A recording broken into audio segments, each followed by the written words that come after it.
Mark Rogers TV talking UCLA football with Mike Regalado from Gojo Bruin. And Mike, we ran down the quarterbacks. It's very cut and dry at that position, not so much at running back, with Paul Perkins taking all those carries to the New York Giants on the next level. 1,343 yards this past season. So a lot of reps ready to be taken up by younger guys led by So So Jamabo. Yeah, definitely. The good thing about UCLA recruiting since Jim Moore has gotten to Westwood is that he's just picked out, some really good guys. Maybe not the 4 or 5 stars that Alabama and USC and Notre Dame are getting, but for the most part, he's getting some really good guys. And on top of that, he's developing them really well with his strength and conditioning coach and all of his coaching staff. So yeah, Perkins is gone, and 1,300 rushing yards is amazing. And to add to the fact that he was hurt, in the middle of the season, that was unfortunate for the Bruins. But the silver lining on that is that the younger guys got to get a lot more experience. Nate Starks, So So Jamabo, and Bolu Olorunfunmi. And Nate Starks was pretty much the number 2, although he got hurt mid-season too. And the thing about Starks is that he's a bowling ball. He doesn't have breakout speed, but if you try to tackle him, you're going to get hurt. You might slow him down, but you're probably not going to stop him. But when he got hurt as well, time was divided between 2 true freshmen, So So Jamabo out of Texas and Bolu Olorunfunmi out of Central California.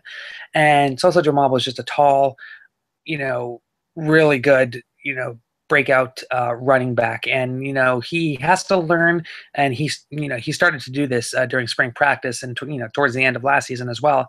Started running a little bit lower because he is just a tall, big guy, but he does have a lot of fancy moves.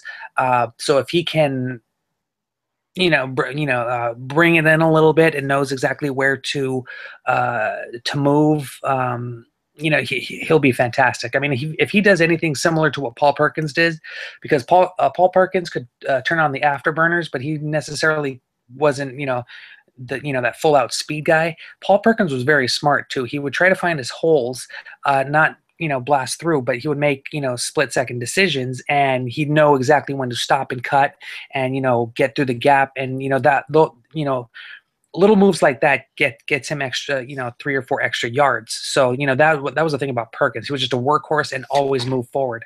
If Jamabo can do that, he's going to be successful no matter what. But, the other one that I really like, got the least amount of reps out of those 4 players last year was Bolu Olorunfunmi, who he kind of reminds me of Perkins. He's pretty quick. He's very smart, but kind of like Starks too. He can, slam into people and, push them back for, a couple extra yards. So, it's probably most likely going to be a running back by committee, with probably Jamabo getting, the majority of the reps. The thing is, everyone said, oh, Jamabo's going to be the number 1 running back in the fall. But then Olorunfunmi and Starks, they made a play in spring, and then it's all of a sudden it's like, oh no, we're back to a 3-man race. So this is a good problem to have, basically, for UCLA, having 3 very solid running backs leading the charge next year. And it's going to be interesting to see what they do with, in this new power-based offense, because they're very good runners, and they work well with the offensive line. But what are they going to do with more of their power positions? Because Jim Moore added fullback and tight end to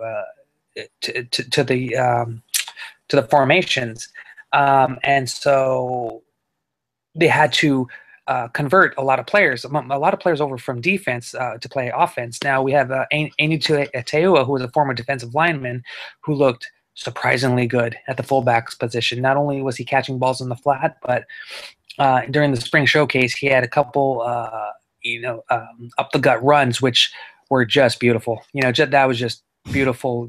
Big man football. Just send it right through the middle.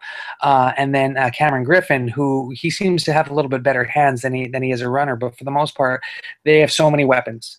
I mean, for on top of just having some depth at the fullback position and the running back position. I'm just very, very excited about the three-headed monster that is Starks, Jamabo, and Olorunfumi, because they're going to be really good. And then they even have some really good recruits coming in. You know, Brandon Stevens, a four-star running back out of Plano, Texas, I believe it is. I think that's where Jamabo's from.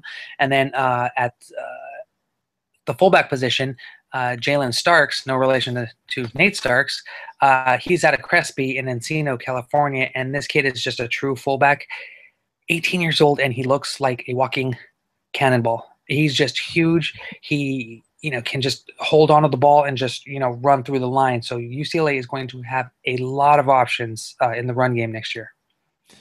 Mike, I actually like hearing about a fullback formation because we rarely hear about it. I rarely get a team blogger on here that we can talk about fullbacks actually being recruited that are ranked in the top 100 at their position, as Jalen Starks is out of Encino.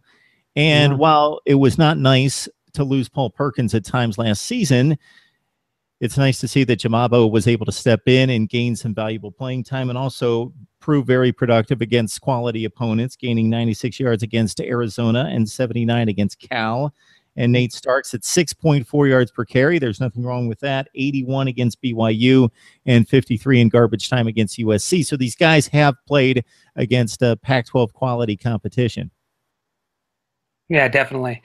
So it's, it was a very rough season last year, but for the most part, the running game was pretty strong for the most part. The Bruins ran a spread offense with former offensive coordinator Noel Mazzoni, who's now at Texas A&M, which that's the first game of the season UCLA, that's the first team UCLA plays when the season opens on September 3rd.